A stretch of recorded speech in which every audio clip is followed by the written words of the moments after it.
ஒரு நாடு அடிப்படையில் இன்னொரு நாடு உறவு வச்சுக்க முடியாது. அதை இந்தியா இன்னொரு முறை ப்ரூவ் பண்ணிருக்கு. அதற்கு அச்சாரமா தான் இந்தியாவோட எண்ணெய் ஏந்திய கப்பல்கள், கார்கோ ஷிப்ஸ் ஸ்ட்ரெய்ட்ஸ் ஆஃப் ஹார்மஸை தாண்டி இப்போ வந்துட்டு இருக்கு. இந்த கப்பலை தாக்கிறதுக்கோ இல்ல ஏதாவது ஒரு அச்சுறுத்தல் கொடுக்கறதுக்கோ அமெரிக்காவுக்கும் தெம்பும் திராணி இல்லை. இஸ்ரேல் பண்ண மாட்டாங்க. அரபிக்கடல்ல இருந்து இந்தியாவுக்கு வரது மிக அருகில் 15 மில்லியன் பேரல் அளவுக்கான எண்ணெய் இந்தியாவை நோக்கி ரஷ்யாவிடமிருந்து வந்துட்டு இருக்கு. நமது தேவை 4 மாதங்களுக்கு தேவையான எண்ணெய் நிலத்தடியில் உள்ளது. இன்னைக்கு இந்த போர்ல நடுநிலையா இருந்து இந்த எண்ணெய் தட்டுப்பாட்டு முதல் கொண்டு எல்லா பிரச்சனைகளும் பொருளாதார ரீதியாகவும் பூகோள ரீதியாகவும் அந்த பிரச்சனையை பேசி தீர்க்கக்கூடிய ஒரு அங்கீகாரம் பெற்ற நாடு எது? எல்லா அடிப்படையிலையும் எடுத்து பார்த்தா இந்தியா. இந்த நடுநிலை வைக்கக்கூடாதுன்ட்டு இங்க சில பேர் ஈரானுக்கு சப்போர்ட் பண்ணு, இஸ்ரேல் நம் நாடு, போங்க சாமி போ மண்வே டிக்கெட் வேணும்னா நான் ஸ்பான்சர் பண்றேன், நீங்களும் புண்ணியமா போவோம், நீங்களும் கொஞ்சம் காசு போட்டு ஸ்பான்சர் பண்ணுங்க. மோடி என்பது ஒரு அரசியல் தலைவரா பார்க்காதீங்க, இந்தியாவோட பிரதிநிதியா பாருங்க, அப்ப நீங்க பெருமை கொள்வீங்க. அதை விட்டு அவரு பிஜேபியோட பிரதமர்னு சவுதியும் பாக்குறது இல்ல, யாரும் பாக்குறது இல்ல, ஈரானும் பாக்குறது இல்ல. சற்றே உங்களோட கண்ணோட்டத்தை மாத்திக்கோங்க. ஆக்சுவலா கிடைச்சிருக்கிற வாய்ப்பு இருந்ததுங்க அவருக்கு. அவரை வாய்ப்பு அவரே கெடுத்துக்கிட்டாரு. சொந்த காசுல சூனிய வச்சுக்கிறதுக்கு ட்ரம்ப் கிட்ட போய் கத்துக்கலாம். எப்ஸ்டீன் ஃபைலை மறைக்கிறதுக்கு ஒரு பிராந்திய போரை உருவாக்கிட்டாரு பாருங்க அவரு. நிக்சனுக்கு அடுத்தபடி இம்பீச் செய்யப்பட்ட அமெரிக்க ஜனாதிபதி என்ற பெருமையை ட்ரம்ப் அடைவார். ட்ரம்ப்புக்கு பம்ப் அடிக்கிறதுக்கு டெமோக்ராட்ஸ் ரெடி ஆயிட்டு இருக்காங்க.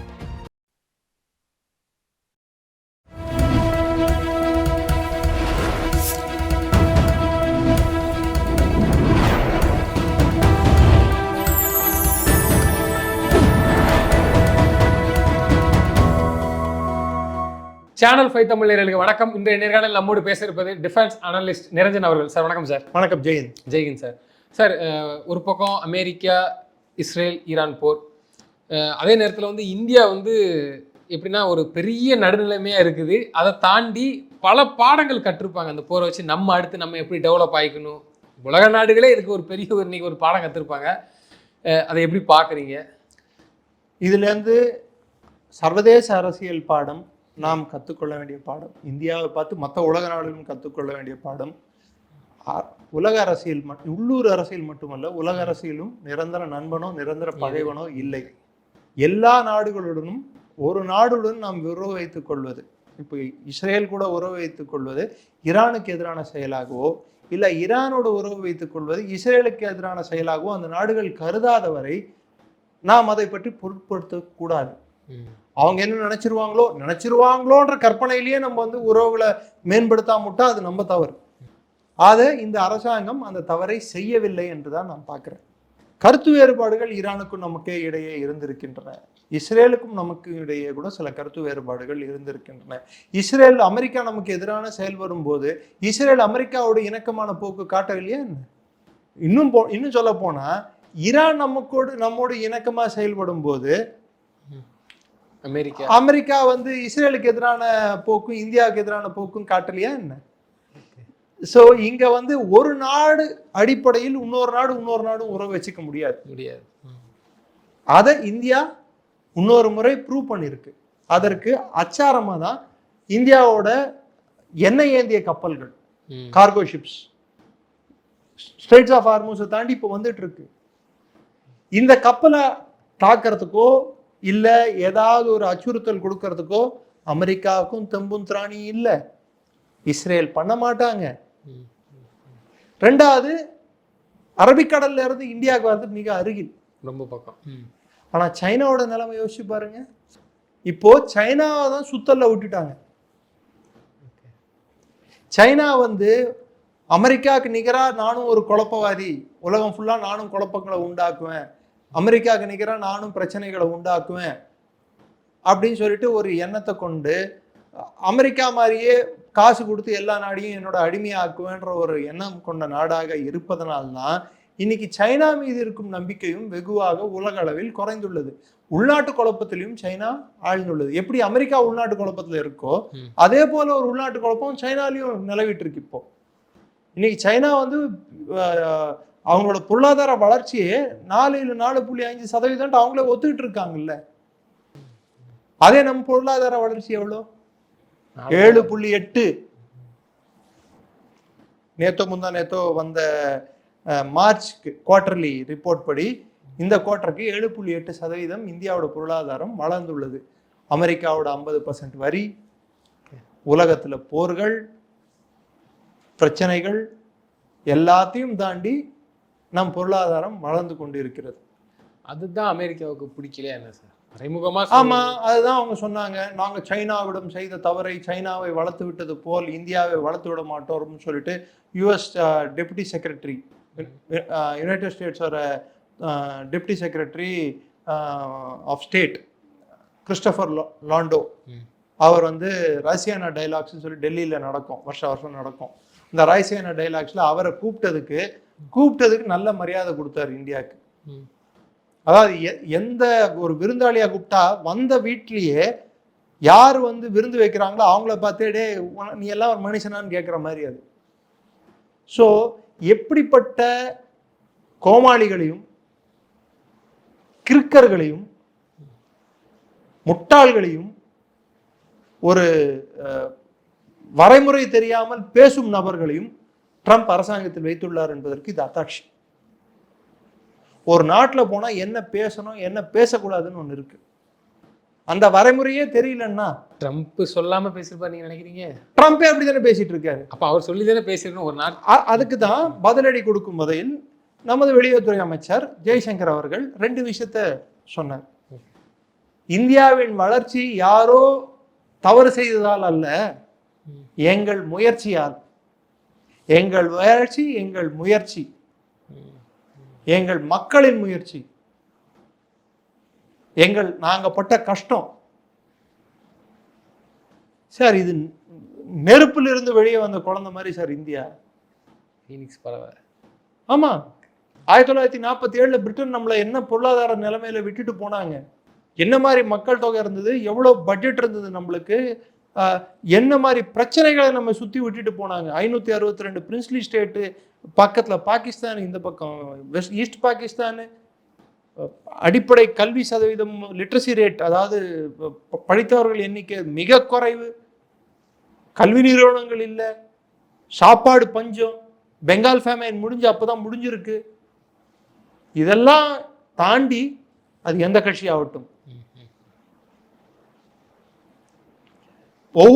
ஒவ்வொரு அரசுகளும் ஏதோ ஒரு விதத்துல இந்த நாட்டோட வளர்ச்சிக்கு உறுதுணையா இருந்திருக்காங்க. அதுவும் குறிப்பிட்டு கடந்த ஒரு 11-12 ஆண்டுகள்ல வளர்ச்சி 3 மடங்கு ஆயிருக்கு. அதி தீவிரமா இருந்திருக்கு. $1.5 trillion அளவுக்கு விட்டு சென்றிருந்த நமது பொருளாதாரம் இன்று $4.5 அளவுக்கு $1 trillion அளவுக்கு உயர்ந்திருக்கிறதுன்னா அது நமது வளர்ச்சி காட்டு. இப்போ வளைகுடா நாடுகளில் வந்து இந்த போர் பதட்டம், குறிப்பாக மிடில் ஈஸ்டில் வந்து ஈரான் அட்டாக் பண்ணுது, அவங்களாம் சொத்துக்களை வந்து அதிகமாக அமெரிக்காவில் தான் இன்வெஸ்ட் பண்ணுறாங்க. இல்லை, அதுக்கு முன்னாடி இன்னொரு விஷயத்தையும் சொல்லிடுறேன் நான், ஏன்னா மறந்துடுவேன் நான். நீங்கள் கேட்குற கேள்வி வந்து அற்புதமான கேள்வி. இங்கே இருக்கும் சில குறிப்பிட்ட நபர்கள், இங்கே அறக்குவியலிடும் நபர்கள், அறக்குவியலிடும் சில அமைப்புகள், அவங்களுக்கெல்லாம் பதில் சொல்கிற விதத்தில் உங்கள் கேள்விக்கான பதில் நான் கொடுத்துட்றேன். அதற்கு முன்னாடி கிறிஸ்டோபர் லாண்டோ கொடுத்த ஸ்டேட்மெண்ட்டுக்கு இன்னொரு ஸ்டேட்மெண்ட்டும் கொடுத்தார். இந்திய பெருங்கடலில் நுழைஞ்சு அமெரிக்க சப்மரைன் ஒரு ஈரானிய கப்பலை, இந்தியாவுக்கு வந்த கப்பலை தாக்கியதுன்னு சொல்லிட்டு இந்திய அரசாங்கம் முதுகெலும்பில்லாத அரசாங்கம் அது இதுன்னு பேசினாங்க. அதற்கு பதில் அளிக்கும் போன இதுலயே நான் சொல்லிட்டேன் இதுக்கான பதில், ஆனா எக்ஸ்டென்ஷனாக நான் சொல்றேன். ஜெய்சங்கர் அவர்கள் சொன்னது, இந்திய பெருங்கடல் வந்து இந்தியாவின் பேரில் தான் இருக்கிறது என்று அவர் அழுத்தம் திருத்தமா சொன்னதுக்கான காரணம், அடுத்து நீங்க இது மாதிரி ஏதாவது ஒரு விஷயத்தை கையில் எடுக்கும் போது சற்றே யோசிக்கவும் அப்படின்னு சொல்றதுதான். அதுக்கு தாந்தோணித்தனமா அடுத்து அமெரிக்கா பண்ண முடியாது, பண்ணிச்சுன்னா விளைவுகளை சந்திக்கும்னு சொல்லிட்டு அர்த்தம். இந்திய பெருங்கடலுக்கு வர பிறநாடு கப்பல்ல அட்டாக் பண்ணதுதான் இந்த வார்த்தை. ஆமா, நீங்க இந்திய பெருங்கடல்ல வந்து இந்தியா நாட்டுக்கு வந்துட்டு ஒரு கப்பல் செல்லும் போது, ஆமா உங்களுக்கும் அவங்களுக்கும் போர் இருக்கலாம், போர் இருந்தா கூட அந்த கப்பலை அடித்த பிற்பாடு அட்லீஸ்ட் அந்த யாரெல்லாம் வந்து பாதிக்கப்பட்டுள்ளார்களோ, அதாவது அந்த கப்பல்ல பிரயாணம் செய்தவங்க வீரர்களாகவே கூட இருக்கட்டும், போர் செய்யும் நாடாகவே இருக்கட்டும், அந்த கப்பலை அழிச்சப்புறம் அவங்க என்ன போர் பண்ண போறாங்க? அவங்கள காப்பாற்ற வேண்டியது தார்மீக கடமை. அதை பண்ணாத வந்து அவர் வந்து மறைமுகமா சாடி இருக்கிறார். ஜெய்சங்கர் வந்து கரியர் டிப்ளமேட். அவருக்கு அவரோட தன்மையில தான் அவர் பேசுவார். ஒருத்தரை வந்து ஒரு குறைக்கும் ஒரு ஒரு பிராணி இருக்கிறது என்றால் அது பேர் சொல்லி அழைக்காமல் 4 காலில் போகும், வால் சுருண்டி இருக்கும், மூடி வைத்துள்ள வீட்டின் முன்னாடி நின்று குறைக்கும், இப்படிதான் பேசுவாங்க அவங்க. டிப்ளமேட்டோட லாங்குவேஜ் அப்படிதான் இருக்கும், மறைமுகமா தான் இருக்கும், நேர்முகமா இருக்காது. ட்ரம்ப் மாதிரி சில அதிமேதாவிங்களுக்கு அது புரியாது. அடி வாங்கினப்புறம், அதாவது இவங்க சொல்லி முடிச்ச அப்புறம் கொஞ்ச நேரம் யோசிப்பாங்க உட்காந்து, ஓ நம்மளதான் திட்டிருக்கானா அப்படின்ட்டு. அது கூட யாராவது சொன்னாதான் புரியும். ஏன்னா ட்ரம்ப்போட அரசாங்கத்தில் இருக்கக்கூடிய முக்கிய பொறுப்பில் இருக்கக்கூடியவர்களோட மூளை செய்யும் திறன் அவ்வளவுதான். இதுக்கு மேல நான் சொல்ல முடியாது. அடுத்து நீங்க கேட்ட கேள்வி, இங்க அறக்குவியல் கத்துறது, கூப்பாடு போடுறது, லபோதிபோன்னு வைத்த மாற அடிச்சுக்கிறது, இங்கன்னா எங்க சார்? தமிழ்நாடு, குறிப்பிட்டு தமிழ்நாட்டுல மற்ற பகுதிகளில். நான் தமிழ்நாட்டில் அதிகமாக பார்க்குறேன், ஏன்னா தமிழ்நாட்டில் தான் நான் பேசுறதுனால நான் பார்க்குறேன். ஈரானுக்கு ஏன் சப்போர்ட் பண்ணல, ஈரானுக்கு ஏன் சப்போர்ட் பண்ணலன்னு கேட்குறாங்க. சரி, சவுதி அரேபியா ஏன் ஈரானுக்கு சப்போர்ட் பண்ணல? கொத்தார் ஏன் சப்போர்ட் பண்ணல? பஹ்ரைன் ஏன் சப்போர்ட் பண்ணல? இஸ்லாமிய நாடு தானே. நான் கேள்விப்பட்ட வரைக்கும் அவங்களும் இஸ்லாமிய நாடு, இவங்களும் இஸ்லாமிய நாடு. மாறிட்டாங்களா? இல்லை ஈரான் மாறிட்டாங்களா? இஸ்லாமிய நாடு தானே சார், சொல்லுங்க சார். ஆமா சார். அப்போ ஒரு இஸ்லாமிய நாடு இன்னொரு இஸ்லாமிய நாடு தாக்குவது தவறா நீங்க நினைக்கிறது இல்லை. ஆனா இந்தியா மாத்திரம் வரிஞ்சு கட்டிட்டு போய் ஒரு சைட்ல நிக்கணுமா? அப்ப இந்தியா அங்க இருக்க இந்திய மக்களோட பாதுகாப்பு ஏன் எக்கேடு கட்டு போனா என்ன? இங்க இருந்து சுட்டிட்டு போய் அங்க போட்ட பணத்தை வந்து நான் செக்யூரா வச்சுக்கணும், இதுதானே உங்க எண்ணம்? இல்ல அங்க இருந்து வரக்கூடிய பணத்தை வந்து இங்க வாங்குறதுக்கு எனக்கு ஏதுவான ஒரு சூழல் வேணும். இப்படி எடுத்துக்கலாமா? தமிழ்நாட்டுல இருந்து ஏதோ ஒருத்தவங்க, தமிழ்நாடு மாத்திரம் இல்ல, அடிப்படையா இந்தியா முழுக்க இருக்கக்கூடியவங்க வந்து இந்த வளைகுடா நாடுகளை பணத்தை கொண்டு போட்டிருக்காங்க. இப்ப அவங்களே என்ன பண்றாங்கன்னா, அவங்க இது பண்றத அமெரிக்கால போடுறாங்க, இன்வெஸ்ட் பண்றாங்க. இங்க இருந்து போட்ட, ஆமா, வளைகுடா பணம் வந்து அமெரிக்கா போயிட்டு இருக்கு. ஆனா இப்ப என்ன சொல்லிட்டாங்க, வளைகுடா நாடுகள், குறிப்பிட்டு சவுதி போன்ற நாடுகள், அவங்க சாவரின் இன்வெஸ்ட்மெண்ட் ஃபண்டுன்னு இருக்கு, $500 பில்லியன் அளவுக்கு நாங்க வந்து அமெரிக்கால முதலீடு பண்றோம் அப்படின்னு சொல்லி ஒத்துக்கிட்டாங்க. ட்ரம்ப் வந்து போனார் பாருங்க, கொத்தாருக்கும் சவுதி அரேபியாவுக்கு வந்து போனார் பாருங்க, ஃபிளைட்டே கிஃப்டா கொடுத்தாங்க. அப்போ வந்து ஒத்துக்கிட்டாங்க. இப்ப என்ன சொல்லிட்டாங்க, நத்திங் டூயிங், நீ பண்ண சேட்டையால நாங்க இன்னைக்கு பேரழிவை சந்திச்சிருக்கோம், பொருளாதார வீழ்ச்சியை சந்திச்சிருக்கோம். அப்படி வேணும்னா என் உள்நாட்டு கட்டமைப்பையே நான் மேம்படுத்திக்கிறேன், மிச்சம் இருக்கிற காசை எடுத்துட்டு போயிட்டு நான் இந்தியா மாதிரி நாட்டில் சேஃபா போட்டுக்கிறேன் அப்படின்னு சொல்றாங்க. இதனால இந்தியாவுக்குள்ள இன்வெஸ்ட்மெண்ட் வரும். இங்க இருந்து போட்டவங்க பணம் நாம தானே. அது சார் பாடா போன இது என்ன சொல்றது, 10 பேர் வாயை அடிச்சு சம்பாதிச்சா என்னைக்கு அது அப்படிதான் போகும். அதை மொத்தமா போயிடுச்சு இந்த ரவுண்டு, போச்சு. ஐயோ போச்சே கூட வாயை விட்டு சொல்ல முடியாத அளவுக்கு போச்சு. சொன்னாலும் மாட்டி. இதுதான் பிரச்சனை. நிச்சயமா சார். அதே நேரத்தில் வந்து இந்தியா மிகப்பெரிய ஒரு இப்போ ஈரான் போரை வச்சு உலக நாடுகளே ஒரு பாடம் கற்பிச்சிருப்பாங்க. ஏன்னா அவங்க என்ன இந்த மிசில்ஸை பயன்படுத்துறாங்க, நாளைக்கு நம்ம டிஃபென்ஸை எப்படி பாதுகாத்துக்கணுங்கிறது ஒரு பெரிய ஒரு பாடம் கற்றுருப்பாங்க. கரெக்டான கேள்வி. லாய்ட்ரிங் அம்யூனிஷன் வந்து ஷேஷ்நாக் அப்படின்னு சொல்லிட்டு லாய்ட்ரிங் அம்யூனிஷன், அதாவது வான்வெளியில வந்து வான்வெளியில்ன்ற பாருங்க, மேலே வானத்துல பறந்துகிட்டே இருக்கும், அது லோ ஃப்ளையிங் தான், அது பறந்துகிட்டே இருக்கும். அதை டார்கெட் அடிக்கிற வரைக்கும் அப்படியே இப்போ வட்டம் இட்டு இருக்கும். கடைசியில டார்கெட்டை போய் தூக்கிடும். அதை வந்து அதிகமா ப்ரொடியூஸ் பண்ணணும். ஷஹீத் ட்ரோன்கள் மாதிரி நமக்கும் ட்ரோன்கள் தேவை என்றதை வந்து இந்தியா இந்த போர் மூலமா புரிஞ்சுக்கிட்டு அதை வந்து அதிகப்படுத்தணும்னு சொல்லிட்டு பெங்களூர்ல இருக்கக்கூடிய ஒரு நிறுவனத்துக்கு கான்ட்ராக்ட் கொடுத்துருக்காங்க. அந்த நிறுவனம் இந்த மாதிரி ட்ரோன்களை வந்து உள்நாட்டிலேயே பண்றதுக்கான முயற்சிகள்ல ஈடுபட போறாங்க. ஏவுகணைகள்லாம் வேற, அதெல்லாம் ஏவுகணைகள் நம்ம கிட்ட நம்ம ஆல்ரெடி வந்து இந்த போர்ல இருந்து கத்துக்கிட்டது, இந்தியா கிட்ட இருக்க சுதர்ஷன் சக்ரா, அதாவது பேட்ரியாட் ஒரு மூலையிலையும், தாட் ஒரு மூலையிலையும், அயன்டோம் ஒரு மூலையிலையும் இருக்கிறதுக்கு பதிலா எல்லாத்தையும் ஒருங்கிணைந்த ஒரு கட்டமைப்புக்குள்ள எடுத்துட்டு வந்தா என்ன மாதிரியான லாபங்கள் இருக்கும்ன்றத வந்து இந்தியா சிந்தூர்ல காட்டுச்சு. அதை இன்னைக்கு உலகம் வந்து பாடமா படிக்குது. இன்னைக்கு இந்த போர் நடக்கும்போது என்ன தவறுகள் இஸ்ரேல் செய்திருக்குன்னு பார்க்கும்போது, இந்தியா என்ன சரியா செஞ்சது, என்ன இஸ்ரேல் தவறா செஞ்சதுன்னு பார்க்கும்போது அப்போ அவங்களுக்கு புரிய வருது, இன்டிகிரேஷன் இல்லை, ஒன்றுத்துக்கு ஒன்று வந்து நிகரா வேலை செய்யறதுக்கோ இல்லை அது ஒருங்கிணைந்து வேலை பார்க்கும் திறன் இல்லாமல் இருக்கு. இது தனியா இருக்கு, அது தனியா இருக்கு, அது தனியா. ஏன்னா அமெரிக்காக்காரன் எல்லாத்தையும் இவங்களுக்கு கொடுக்கறது இல்லை இன்ஃபர்மேஷனை. இவங்க கண்டுபிடிச்சது அமெரிக்காக்காரனுக்கு வந்து அவங்களும் கொடுக்குறது. ஸோ இன்டிகிரேட் பண்ண முடியாது. இப்போ கம்ப்யூட்டர்ல ஒரு பார்ட் வாங்குறோம் சார், நம்ம வைக்கிற எல்லா இதுவும் வந்து அதுல ஒத்து போகணும்னு அவசியம் இல்லை. சில சாஃப்ட்வேர் வந்து அது ஒவ்வாத சாஃப்ட்வேரா இருக்கும். இந்த கேமரால யூஸ் பண்ற லென்ஸ் இன்னொரு டைப் ஆஃப் கேமராக்கு வந்து அந்த லென்ஸை போட முடியாது. கம்பேட்டபிலிட்டின்னு சொல்லுவோம். கரெக்டா? அதுக்கும் பொருந்தும் இதுக்கும் பொருந்தும். ஸோ எதுவானாலும் எல்லாத்துக்கும் வந்து ஒரு ஒருங்கிணைப்பு இருந்தால் மட்டும்தான் விஷயங்களை பண்ண முடியும். குறிப்பிட்டு போர்ல வந்து ஒருங்கிணைப்பு ஒரு முக்கியமான மைய புள்ளி, அதுவும் இந்த மாதிரி நெட்வொர்க் சென்ட்ரிக் வார்ஃபேர்ல. ஏன்னா இந்த வார்ல வந்து நேரடியான ஒரு ஒரு படையும் இன்னொரு படையும் நேர்முக தாக்குதல்கள்ல ஈடுபடுறதில்லை. துப்பாக்கியை வச்சுட்டு நீங்க சுடுறதும் நான் சுடுறதும் இல்லை. வான்வழி போரா இருக்கு. வான்வழி போர்ல ஒருங்கிணைப்பு முக்கியம். நிலப்பரப்புல ஒருங்கிணைப்பு முக்கியம், வான்வழியில ஒருங்கிணைப்பு முக்கியம். முன்கூட்டியே கணிக்கும் திறன் வேண்டும். கணிக்கும் திறன் இருந்தாலும் நீங்க வச்சிட்டு இருக்கிற அந்த ஆயுதங்கள் வந்து அந்த ஒருங்கிணைப்பு என்பது சரியாக திறன்பட செயல்பட்டா மாத்திரம்தான் ஒரு போர்க்காலத்துல வந்து குறைந்த அளவு சேதங்களை நம்மளால சந்திக்க முடியும், கட்டுப்படுத்த முடியும் சேதங்களை. இல்லைன்னா 20,000 விலையுள்ள ட்ரோனுக்கு 2 மில்லியன் விலையுள்ள ஆயுதத்தையும் 4 மில்லியன் விலையுள்ள ஆயுதத்தையும் 12 மில்லியன் விலையுள்ள ஆயுதத்தையும் நம்ம யூஸ் பண்ணணும். நம்மளும் யூஸ் பண்ணணும். நம்ம பழைய மாடல் கன்ஸை வந்து எலக்ட்ரானிக் வார்ஃபேர் கன்ஸா மாற்றி அதை வந்து லேசர் கைடட் வெப்பனா மாற்றி அதுலேருந்து போகக்கூடிய தாக்குதலை வச்சு ட்ரோன்களை அழிச்சோம். நம்ம குறைந்த விலை ட்ரோன்களை குறைந்த விலை வெப்பனை கொண்டே அழிக்கணும். உயர்ந்த ரக மெசைல்களை அப்போ நம்ம S-400 பேட்டரிஸை கொண்டு அழிக்கணும். அது இல்லைன்னா ஆஸ்திரா, அது இல்லைன்னா லாய்ட்ரிங் அம்யூனிஷன், இப்போ நான் சொன்னேன் ஷேஷ்நாக், இது மாதிரி விதவிதமான இதை வந்து ஒரு இதுக்குள்ள இன்டிகிரேட் பண்ணணும். அதுவாகவே செலக்ட் பண்ணிக்கணும். இதுக்கு இது இது எதுக்கு எது ரெஸ்பாண்ட் பண்ணணும், எதுக்கு எப்படி வந்து ரெஸ்பாண்ட் பண்ணணும்னு இருக்கு. குருவி அடிக்கிறதுக்கு நீங்க AK-47 பெரிய பீரங்கி எடுத்துட்டு வந்து அடிக்க முடியாது. சின்ன குருவி போது ஒரு காக்காவை சுடுறதுக்கு நீங்க பீரங்கி எடுத்துட்டு வந்தா எப்படி?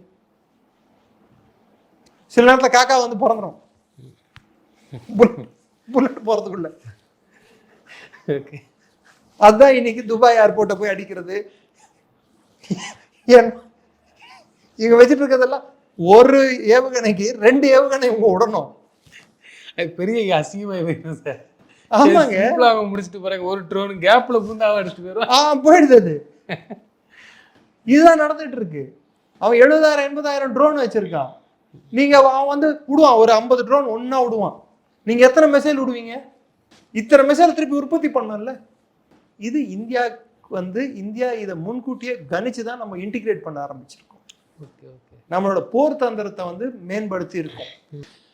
ஈரான்கிட்ட வந்து மிசைல்ஸ் வந்து அதிகமாக அவங்களே ஓன் ப்ரொடக்ஷன்லேயே பண்ணி, சில சைனா கொடுத்துருக்கு, அதுக்கப்புறம் அவங்களே இது பண்ணியிருக்காங்க. இப்போ நம்மகிட்ட எந்த மாதிரியான மிசைல்ஸ் இருக்கு போதுமா? ஏன்னா 2000-3000 நம்ம உற்பத்தியை பெருக்கிக்கிட்டோமா இருக்கலாம், வெரைட்டி வைஸா இருக்கலாம். சில விஷயங்கள் வந்து வெளிப்படையா சொல்ல முடியாது. இந்தியா கிட்ட தேவையான அளவுக்கான மிசைல்களும் இருக்கிறது, including K series submarine launch ballistic missile.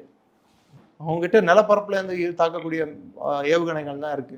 நம்மளுக்கு தேவைப்பட்டா அணு உலை கொண்ட நீர்மூழ்கி கப்பல் மூலம் அணு ஆயுதம் செலுத்தக்கூடிய ஏவுகணைகள் இருக்கிறது. அந்த ஏவுகணையின் பேர் கலாம். திரு APJ அப்துல் கலாம், பாரத் ரத்னா அப்துல் கலாம் பேர்ல.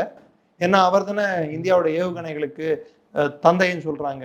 அது இன்டிகிரேட்டட் மிசைல் டெவலப்மெண்ட் ப்ரோக்ராமுக்கு அவர் தான் ப்ராஜெக்ட் டைரக்டரா இருந்தார் 1980கள் முதல்ல, 82-83 காலகட்டத்தில். அதை அவரோட பேரை வந்து மறக்காம இருக்கிறதுக்காக நமது சப்மரைன் லான்ச் பெலாஸ்டிக் மிசைலோட பேரு K சீரிஸ் மிசைல்ஸ். அக்னி இன்டர்கான்டினென்டல் பெலாஸ்டிக் மிசைல் வச்சுட்டு இருக்கோம், பிருத்திவி வச்சுட்டு இருக்கோம். ஹைப்பர்சோனிக் நம்மகிட்ட இருக்கு. ஆனா எண்ணிக்கை வந்து எனக்கு தெரியாது சார். யாருக்கும் கூட யாருக்கும் தெரிய வேண்டிய அவசியம் இல்லை. ஓகே, தெரிஞ்சு நீங்க என்ன பண்ண போறீங்க? இப்போ என்ன போறீங்களா போயிட்டு ஆஃபீஸ் ஃபேக்டரியில போயிட்டு? யாரும் என்ன போறது இல்லை. அப்படி என்ன போனா கூட நம்மளை விட்டுருவானுங்களா என்ன? சுட்டுருவான். ஏன்னா இங்க இருக்கிற அறிவு சார்ந்த சில மேதாவிகள் அது எங்கே இருக்கிறதுன்னு கீழே கமெண்ட்ல கேட்பாங்க. நிச்சயமா சார். அதே நேரத்தில் ஆயில் பற்றாக்குறை இந்த போரால இந்தியாவுக்கு எந்த அளவுக்கு பாதிப்பு ஏற்படும்? ரஷ்யா வந்து நமக்கு இப்போ ட்ரம்ப்பே சொல்லிக்கிறாரு, ஒரு 40 நாளைக்கு நீங்க வாங்கிக்கோங்கப்பா அப்படின்ட்டு. ட்ரம்ப் சொல்லலை சார். ட்ரம்ப் சொன்னாலும் சொல்லாட்டி நம்ம வாங்கிட்டு தான் இருக்கோம். ஓகே. ட்ரம்ப் சொந்த காசுல சூனியை வச்சுக்கிட்டாரு. இப்போ சண்டையை மூட்டி விட்டு கிச்சு கிச்சு மூட்டுற மாதிரி சண்டையை மூட்டி விட்டாரு. அங்கிருந்து எந்த எண்ணெயும் அது எந்த மாதிரியான செயல் சரி? அமெரிக்காவில் எனக்கு தெரிஞ்சு நான் சொல்லுவேன், நீங்களாம் என்னை விட மூத்தவங்க, நீங்கள் பார்த்துருப்பீங்க. நான் பார்த்த வரைக்கும் எந்த ஒரு அதிபரும் பெருமை பீத்திக்கிறது ஒரு பண்ணாத விஷயத்த அதை இந்தியா கேட்டுருவாங்க. இப்போ நான் சொல்லுதான் நடக்கும், அது நாளிலேருந்து நீங்கள் இதை வாங்கிக்கணும். இது எந்த மாதிரியான போக்கு? இது கேவலமா இல்லையா சார்? பச்சை தாந்தோனித்தனமான போக்கு. இன்னும் சொல்ல போனா தற்பெருமை பேசும் ட்ரம்ப்புக்கு உள்நாட்டிலேயே அவருக்கு மரியாதை இல்லாத ஒரு நிலைமை நீடிக்கிறது. இப்படியே நிலைமை நீடிச்சா ட்ரம்ப் சேத்துல மாத்தின கொக்கு மாதிரி ஆயிடுவார். அவரோட காங்கிரஸ்லயும் அவருக்கு அங்கீகாரம் போயிடும், செனேட்லயும் அவருக்கு அங்கீகாரம் போயிடும். இப்ப நூலிலையில உயிர் படைச்சிட்டு இருக்கிற மாதிரி தான் அவர் அதிகாரத்துக்கு நான் சொல்றேன். அவர் இல்ல ஆட்சி மாறலாங்கிறீங்களா? ஆட்சி மாறலாம் இல்ல, இம்பீச்சே பண்ணலாம், அவரை பதவியிலிருந்தே தூக்கலாம். டெமோக்ராட்ல ஒரு பிரிவு அவரை பதவியிலிருந்து தூக்கணும்னு ஆசைப்படுறாங்க. எப்ஸ்டீன் ஃபைலோட லீலைகள், அவர் லீலைகள் எல்லாம் வெளியே வந்ததுன்னா பதவி காணாமல் போயிடும். நிக்சனுக்கு அடுத்தபடி இம்பீச் செய்யப்பட்ட அமெரிக்க ஜனாதிபதி என்ற பெருமையை ட்ரம்ப் அடைவார். ட்ரம்ப்புக்கு பம்ப் அடிக்கிறதுக்கு டெமோக்ராட்ஸ் ரெடி ஆயிட்டு இருக்காங்க. எண்ணெய் பேசிட்டு இருந்தோம். அப்படியே எண்ணெயை பத்தி பேசும்போது இப்போ நான் பேசுற இந்த நிமிஷத்துக்கு 15 மில்லியன் பேரல் அளவுக்கான எண்ணெய் இந்தியாவை நோக்கி ரஷ்யாவிடமிருந்து வந்துட்டு இருக்கு.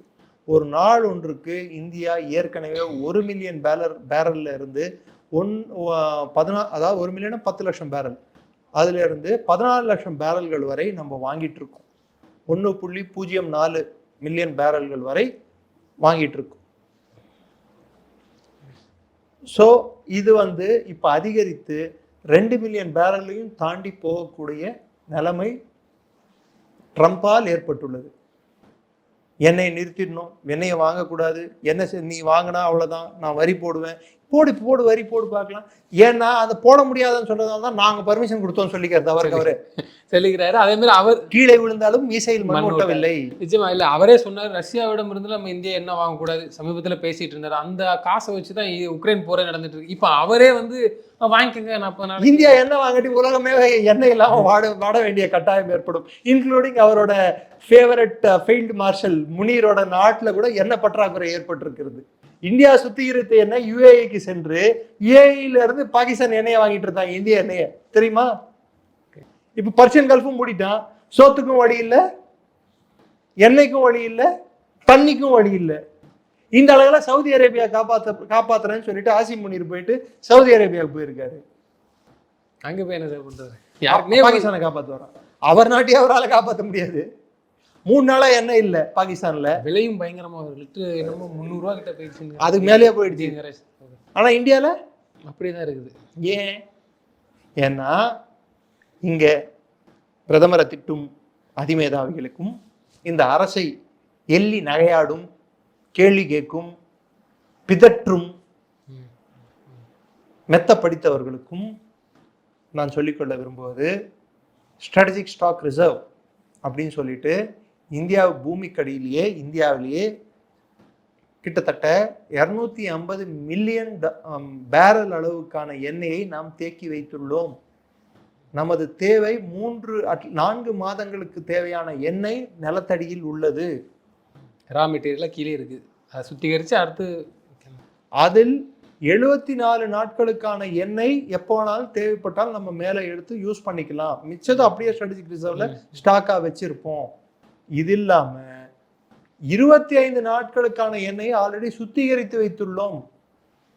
அடுத்து 10 நாளுக்கான கச்சா எண்ணெய் வாங்கி வைத்துள்ளோம்.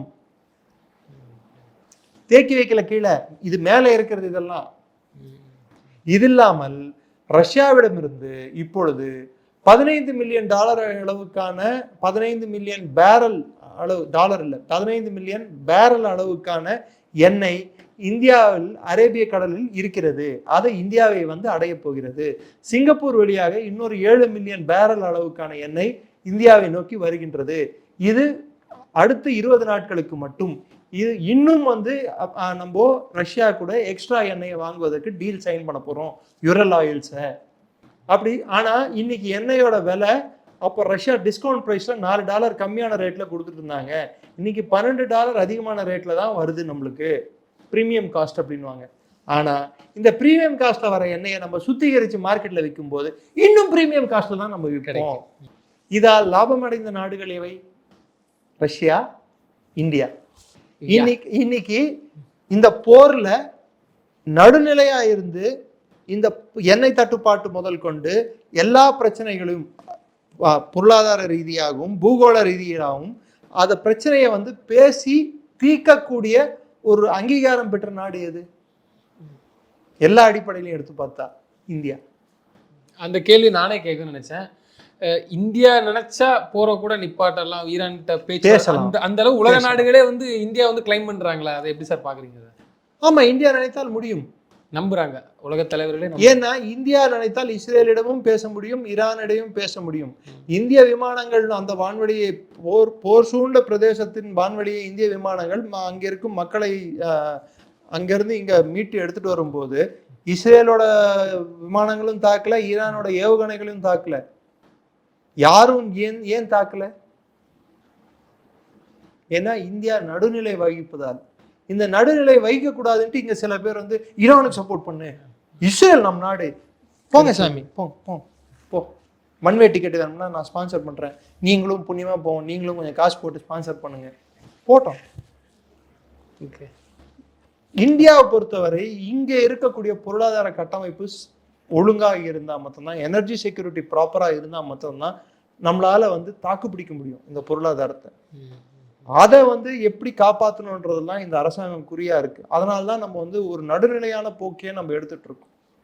நிச்சயமா சார், நீங்க சொன்ன மாதிரி வளைகுடா நாடுகளே மோடி அவர்கிட்ட தான் போய் கேட்கற மாதிரி இந்தியா நினைச்சா பண்ணும்.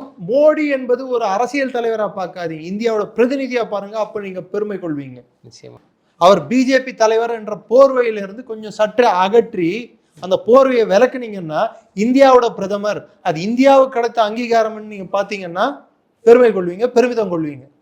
அதை விட்டு அவரு பிஜேபியோட பிரதமர்னு சவுதியும் பாக்குறது இல்ல, யாரும் பாக்குறது இல்ல, ஈரானும் பாக்குறது இல்ல. சற்றே உங்களோட கண்ணோட்டத்தை மாத்திக்கோங்க. அப்படி இல்ல ஒன்றியம் குன்றியம் அப்படின்னு சொல்லிட்டு இந்த கண்ணோட்டத்தையே நம்ம வச்சுட்டு இருந்தோம்னு வச்சுக்கோங்க, நாம் இந்தியர்களாக இருப்போம், இந்தியர்களாக செயல்படுவோம். நிச்சயமா சார், நோபல் பரிசு ட்ரம்புக்கு கிடைக்கவே இல்லையா? பாரத பிரதமர் ஆக்சுவலா கிடைச்சிருக்கிற வாய்ப்பு இருந்ததுங்க அவருக்கு, வாய்ப்பை அவரே கெடுத்துக்கிட்டாரு. சொந்த காசுல சூனிய வச்சுக்கிறதுக்கு ட்ரம்ப் கிட்ட போய் கத்துக்கலாம். எப்ஸ்டீன் ஃபைலை மறைக்கிறதுக்கு ஒரு பிராந்திய போரை உருவாக்கிட்டாரு பாருங்க அவரு. நிச்சயமா சார், அதான் நானும் சொல்ல வந்தேன். நோபல் பரிசு யாரு கிடைக்கதோ இல்லையோ, இப்போ அடுத்து யாரு கிடைக்க போகுதுங்கிறது வந்து இல்ல, நம் பிரதமர் கிடைக்குமா கிடைக்காதுன்றது அப்பாற்பட்ட விஷயம்.